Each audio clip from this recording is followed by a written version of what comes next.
Hello everyone and welcome back to my channel. Today I'm going to be doing a little bit of a chatty video and I'll be sharing a few tips and my experience on how to be more disciplined. Before I get started, if you're new here, welcome to the family and don't forget to subscribe for more videos. I post them every Monday and Thursday, and hit the bell if you want to be notified. I want to just talk about what discipline is. It's quite similar but also very different to motivation. Motivation is what gives you that desire within you to do what you want to do, whereas discipline is about following a strict routine and being really consistent with that. I feel like discipline is something that you can build up and apply to all areas of your life, whether it's your work life, personal life, your self-development, or just general things that you do every single day, like cleaning, eating, brushing your teeth. All of these things require discipline. Growing up, we had a discipline to brush our teeth every day, so now it has become a habit that most of us don't even think about. Whereas motivation is something that gives you that extra boost to do that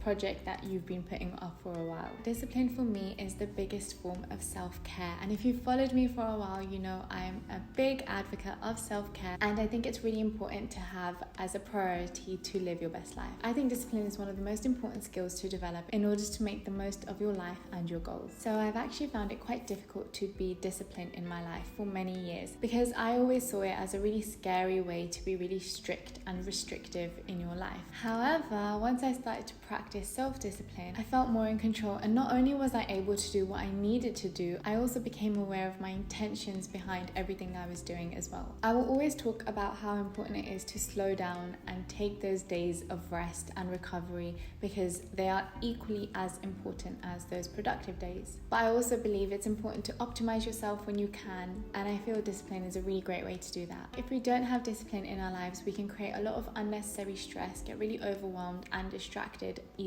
and that's taking you away from your goals and it's taking you away from your desired life. So that's why I think it's really important to know your purpose, stay true to yourself, and make sure you're consistently following through with what you want to achieve by having self-discipline. Okay, so the first thing is motivation. And yes, discipline is different to motivation, but motivation is still required for you to do that task to give you your ideal life. I have created a whole video on 7 ways to stay motivated, so I'll leave that linked here and in the description box. You can have a look at that as well. Number 2 is to hold yourself accountable. We might have a day where we've been so productive and we have everything done before the afternoon and it's great, whereas these days don't last forever and we might not feel the same the next day.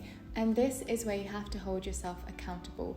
If you need a day off, if you need to have a rest day, then that's completely fine. But if you don't need that, don't let yourself get distracted and carried away. Gift yourself with the day to work on your goals and be consistent with that. So you're the only one that can ever really bring out that motivation and discipline to carry out those tasks. So hold yourself accountable. Remember to allow yourself to go at your own pace as well. Remind yourself of how proud you're going to be when this task is done. I think it's important to be really intentional with every single task that we do. We all know what's best for us. We know that it's better to go out for a walk than to not go out for a walk. We know it's better to pick water over a fizzy drink. So be aware of these decisions that you make. Be aware and hold yourself accountable for when you don't make your desired decision. Forgive yourself and move forward. I think that's the most important part when it comes to being responsible for yourself. As much as we have to be disciplined with ourselves, and we also have to love ourselves and forgive ourselves to continue to move forward. Number 3 is small actions. Start small and then expand and add to those small actions. For example, you might want to meditate for 30 minutes every single day consistently,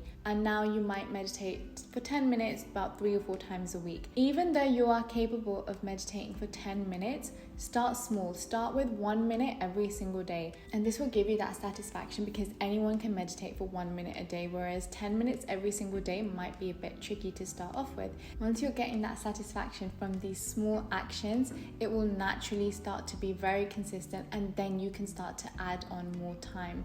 Whereas 10 minutes can be tricky if we have one day of the week where we know we're going to be really busy, and that 10 minutes might seem like a burden. So remember, this is not a punishment punishment to yourself. Discipline is not about restricting your life or doing something that you don't want to do. So starting off small is really, really important, even though it sounds like something quite simple. Number 4 is discomfort training. This is literally just training your mind to be in uncomfortable situations, doing uncomfortable tasks. We often run away from things that we're uncomfortable with just because it's easier to be in a plateau rather than struggle with things. And then we start to fill our minds with busyness, we start to procrastinate, we get distracted because we don't want to focus on the thing that's making us uncomfortable. Yoga is a really great example of this because some positions can be quite difficult, and when our body is put under that pressure, yoga is something that teaches you to sit with that discomfort, breathe through that discomfort, and your body will naturally start to relax. This is the point where a lot of people also give up. I love doing yoga, but there are times where I don't practice every single day, or I've missed it for about a couple of weeks,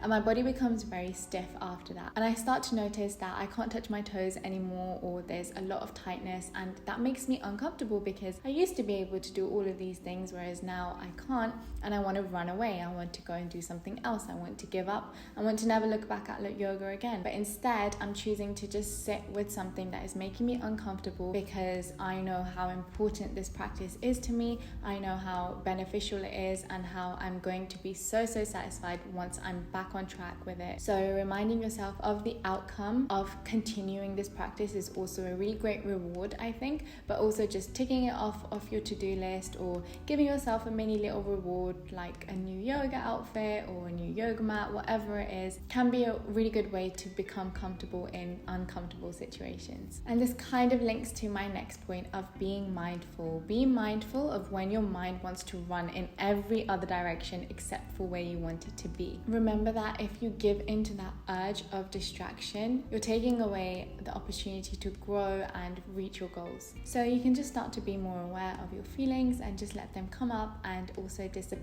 And I think it's really important not to act on them. So for example, Netflix can be one of the biggest distractions that take you away from doing a project, and we think that, oh yeah, I'll just have it on in the background, but then we end up watching 3 seasons of Friends and then we don't know where our life has gone. So these are the moments that you need to start to become aware. Okay, I'm reaching towards my iPad or I'm reaching towards the Netflix tab.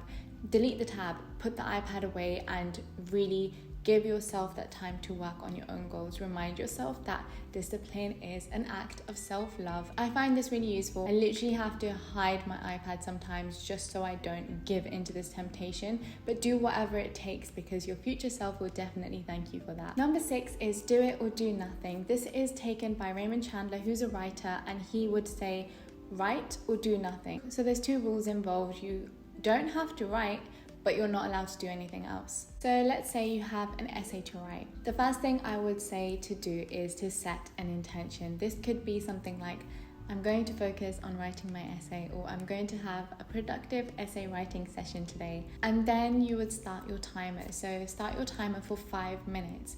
Now in these 5 minutes, you don't have to write your essay, but you're not allowed to do anything else. You're not allowed to go onto Instagram for inspiration. You're not allowed to message your friend for inspiration.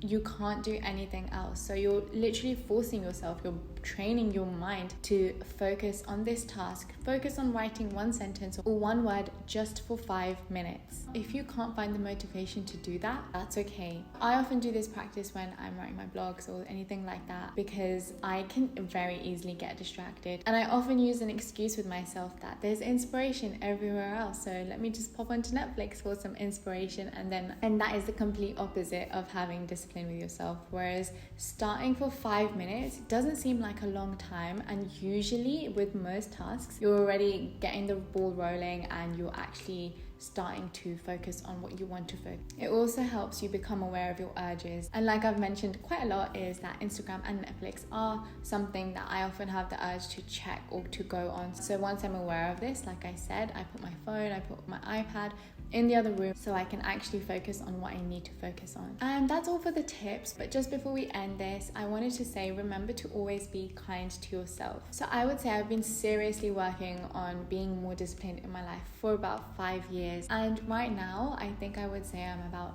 70% disciplined in most areas of my life. I'm constantly learning new ways to kind of incorporate goals and habits into my life. So if you guys have anything to share with me, please leave them in the comments below. I'd really appreciate that. But I always think it's so important to just take life with a pinch of salt. I don't think there's anything that anybody can ever fail at, and I really believe that. I think that failure shouldn't be something that's negative. It's just a new opportunity for you to learn. Failure is a blessing because it means you tried, and it gives you another chance to pick yourself up and try again, which self-love plays a huge role in this as well, because you need to love yourself to give yourself that chance.